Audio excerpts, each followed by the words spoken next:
আসসালামু আলাইকুম। আমি হিরণ কৃষি টিভি চ্যানেল পক্ষ থেকে সকলকে জানাই শুভেচ্ছা স্বাগতম। দেশে এবং দেশের বাইরে থেকে যে এখান থেকে আমার ভিডিওতে দেখছেন সকলকে জানাই স্বাগত।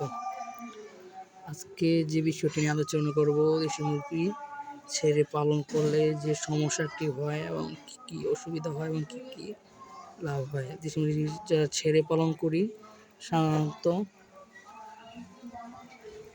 ক্ষতির থেকে লসের থেকে লাভটাই বেশি হয়ে থাকে।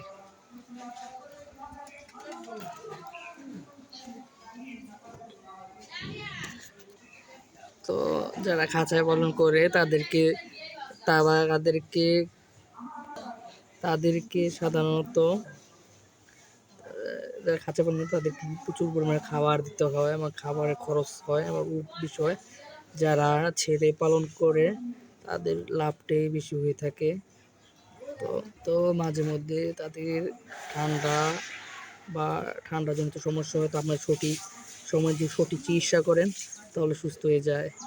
এবং লসের দিকে হয় যে মুরগি যারা সাধারণত ছেড়ে পালন করে, তো দেখা যায় যারা নতুন অবস্থায় পারে তো মুরগি মাঝে মধ্যে তাদের বাসা ঠিক মতো আসে না।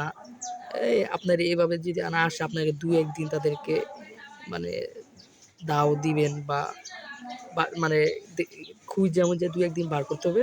তো এবার 3-4 দিন বার করার পর তাদের বাসা তারা চিনলে তো আর কোনো সমস্যা সাধারণত হয় না। তারা নিজেদের বাসায় আসে এবং সন্ধ্যাবেলা চেষ্টা করবেন তাদেরকে খাবার দেওয়ার জন্য। যারা যখন বাসা আসবে তো এইভাবে পালন করলে তো সমস্যা হয় না। আরেকটা সমস্যা দেখা